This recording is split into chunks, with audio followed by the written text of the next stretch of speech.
Hello everyone, क्या हाल है आपके। आई होप आप बढ़िया होंगे। ये जो चैनल है बालाजी की गाइडेंस, बालाजी के डायरेक्शन में चल रहा है। तो इस पर्टिकुलर वीडियो में हम एससीएमपी की स्ट्रेटजी को जो है वो डिस्कस करने वाले हैं फॉर नवंबर 2023 कि कैसे एससीएमपी में जो है एग्जामिशन स्कोर कर सकते हैं अपन। तो मैं जो बताऊंगा एक एक बात को ध्यान से सुनना आपको और नोट करना है। तो सबसे पहले मैं बताऊंगा आपको चैप्टर्स। वैसे तो मैं बोलूँगा कि आपको कोई भी चैप्टर छोड़ना नहीं चाहिए और छोड़ना भी नहीं है, पर जो चैप्टर इंपॉर्टेंट है उसके आपको सब कुछ कवर करने हैं। सब कुछ इन द सेंस आपको आरटीपी के क्वेश्चंस भी कवर करने हैं, पास्ट ईयर के क्वेश्चंस भी कवर करने हैं, स्टडी मेट के क्वेश्चंस भी कवर करने हैं और स्किल बेस्ड क्वेश्चंस भी कवर करने हैं। उसके अलावा जो चैप्टर रह जाते हैं, अगर आप उनके स्टडी मेट के क्वेश्चन भी कवर करते हो ना, तो वो मोर देन सफिशिएंट रहेगा। बाकी आप ट्राई तो यही करें कि आप पूरा का पूरा सिलेबस कवर करें और सबका सब कुछ कवर कर लें तो ज़्यादा बेटर रहेगा। बट फिर भी अगर उतना नहीं हो पाता तो जो मैं बता रहा हूँ वो चीज़ आपको करनी है। मैं आपको कुछ चैप्टर बता रहा हूँ। चैप्टर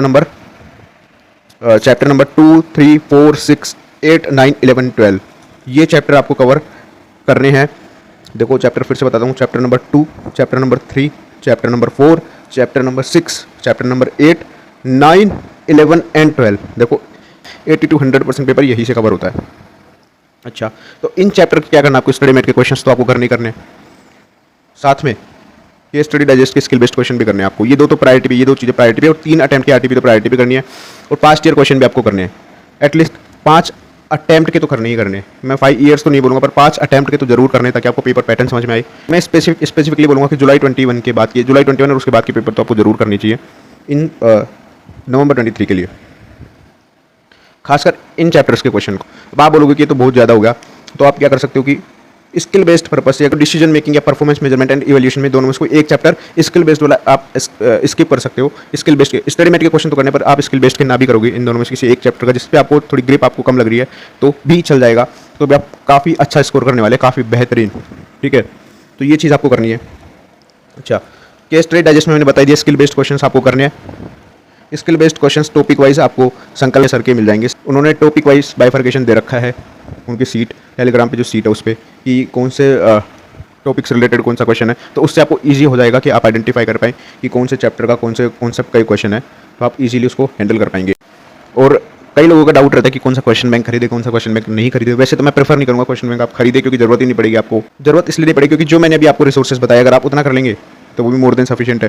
फिर भी अगर किसी को लगता है कि क्वेश्चन बैंक कौन सी खरीदनी चाहिए, तो मैं ये बताऊंगा कोई भी क्वेश्चन बैंक जिसमें ईयर वाइज, अटेम्प्ट वाइज, कौन से आरटीपी का क्वेश्चन है, कौन से एमटीपी का क्वेश्चन है, कितनी जगह ये सेम क्वेश्चन पूछा गया, ये सब जहाँ पे रेफरेंस दे रखो आपको वो वाली लेनी चाहिए, ताकि आप आइडेंटिफाई कर पाएँ कि कौन सा क्वेश्चन आपके लिए इंपॉर्टेंट है, कौन सा क्वेश्चन आपके लिए इंपॉर्टेंट नहीं है। क्योंकि कोई 20 साल पुराना क्वेश्चन आपको दे रखा है तो कैसे पता लगेगा कि आपको 20 साल पुराना है, कितना इंपॉर्टेंट है, कितना नहीं है। तो उसके लिए साथ में रही बात केस स्टडी डाइजेस्ट की, केस स्टडीज़ की या थ्योरी पोर्शन की, तो उसका क्या करना है। देखो केस स्टडी कोई भी नहीं रट सकता वर्ड टू वर्ड। कोई कहता है कि मैं रट लूँ तो ये झूठ बोल रहा है, बिल्कुल नहीं रट सकता। ठीक है, आपको करना क्या है, आपको थ्योरी को अच्छे से पढ़ना है। थ्योरी आप कहाँ से पढ़ेंगे, या तो आप स्टडी मटेरियल की थ्योरी पढ़ें, वो सबसे बेस्ट रहेगी। अदरवाइज आप संकल्प सर की मैजिक बुक वाली थ्योरी भी पढ़ेंगे तो आपके लिए सफिशिएंट रहेगा, क्योंकि वहाँ ऑलमोस्ट सारी चीज़ें कवर हैं। क्योंकि अगर आप और डिटेल में कवर है, ऐसा नहीं कि आपको पॉइंटर दे दिया गया। क्योंकि अगर आप शॉर्ट में थोड़ी पढ़ के जाएंगे, पूरी प्रॉपर नहीं पढ़ के जाएंगे, तो एग्जाम में आपको मार्क्स नहीं मिलेंगे। और हाँ, लोग आपको आपके मन को तसल्ली देने के लिए बोल देते हैं कि भाई एससीएमपी की थ्योरी समझ के चले जाओ तो भी काम चल जाएगा। तो मैं बोल देता हूँ समझने से नंबर नहीं मिलेंगे, आपको रटना पड़ेगा। कीवर्ड्स तो ढंग से रट के जाने पड़ेंगे, तभी नंबर मिलेंगे, वरना नंबर काट लेते हैं वो। उनको नहीं पता किसकी कॉपी है, कितना भोला बच्चा है ये जो एग्जाम दे रहा है, तो उसको नंबर दे देते हैं। ऐसा उनको बिल्कुल भी नहीं पता। तो आपको अपनी मेहनत के दम पे ही नंबर लेने पड़ेंगे, रट रटा के ही आपको काम चलेगा। सीधी सीधी बात यह है। तो रटो थ्योरी को, प्लस में केस स्टडी डाइजेस्ट, जिसका आप स्ट्रक्चर देख लो कि केस स्टडीज़ का आंसर किस तरीके से दिया हुआ है, तो आपका काम चल जाएगा। तो ये है अपनी एससीएमपी की स्ट्रेटजी। आई होप आपको अच्छे से समझ आ गया होगा। समझ आ गया तो कमेंट सेक्शन में कमेंट करके जरूर बताएं। वीडियो को लाइक करें और ज़्यादा से ज़्यादा लोगों के साथ शेयर करें। चैनल पे नए हैं तो चैनल को सब्सक्राइब करें, क्योंकि बहुत सारी strategies, tips, guidance videos, motivation और अपडेट वाली सारी वीडियोज़ आपको इस चैनल पर मिलती रहेंगी। सो तब तक के लिए bye guys, take care, god bless you, bye.